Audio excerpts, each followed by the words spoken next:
Hello everyone. Today we will learn about future continuous, future perfect and future perfect continuous tense. So let's begin. Let's have a look on its structure. First of all, we write subject, then auxiliaries will be or shall be, and then ing form of the verb. Children, here future continuous tense can be used in two ways. So first of them is it is used to express an action in progress at the given point of time in the future. Okay, for example, he will be going to Delhi at this time tomorrow. Second is when I reach Panipat, he will be waiting for me. Now here you can see in these two examples the points of time are given. So first is at this time tomorrow and when I reach Panipat respectively. Okay, and the action is in the first sentence will be going and in the second sentence will be waiting. Now these actions will be in progress at the given point of time. Okay. Now let's move to the next slide.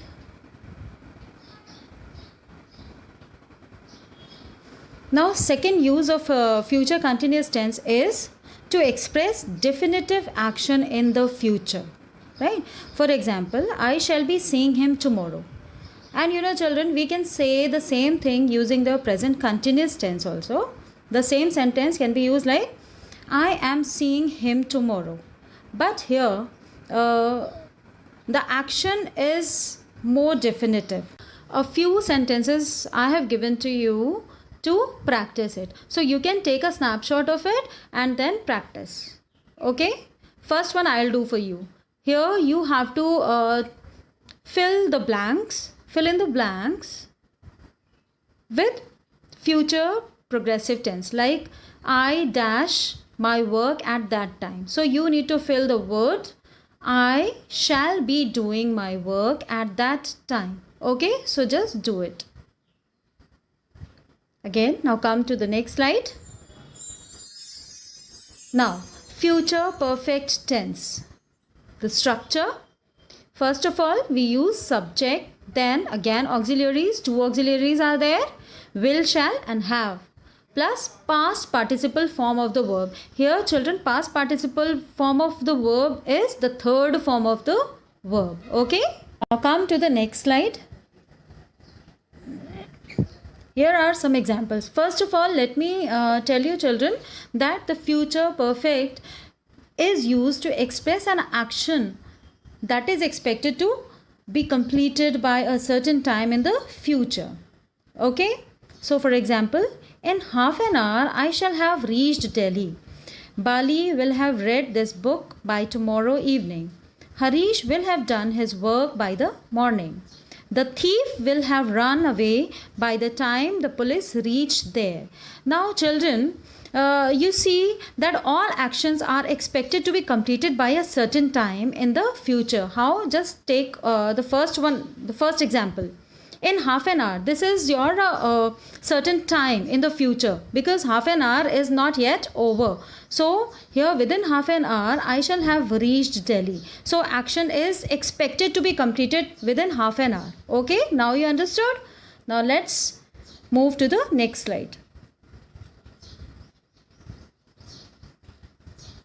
Again, I have given you a few sentences for practice. So you need to replace the verb given in the bracket with the future perfect tense. Okay. So come to the next slide. Next is future perfect continuous tense. Okay. So here first of all, let's have the structure. First of all, we write subject. Then again auxiliaries will, shall, have, plus again the next auxiliary been, then ing form of the verb.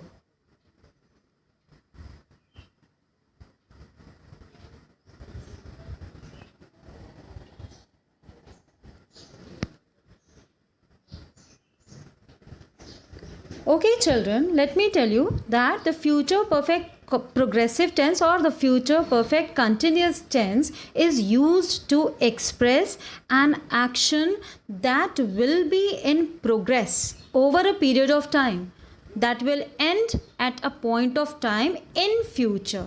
Okay? It means that the action will be in progress over a period of time in future and will end also at a point of time in future itself. Okay, so for example, by the next January we shall have been living here for 5 years. Here in this sentence, the action of living will be in continuation over a period of time. So what is the period of time here? Over a period of time for 5 years. Okay, and this action will end up at the point of time in future. And what is the point of time in future? By the next January. All right, understood? Now come to the second example. By the evening we will have been working for 8 hours. Third, she will have been cooking for an hour by now. So you can understand through these examples that all the actions in these examples will be in continuation over a period, and you can now identify the period is. Okay, and will end at the point of time in future. Okay, now move to the next slide. Practice. So first one is we, and there is a verb within a bracket, wait. So here we wait for him since morning. So how will you do this in future perfect progressive tense? So you need to do like we shall have been waiting for him since morning. Then second is by next Thursday we stay with our friend for a week. Again you have to change it into future perfect progressive or continuous tense. By the next Thursday we shall have been staying with our friend for a week. I hope that you have understood all these tenses. So just do your sentences that I have just given you for practice. Have a great day.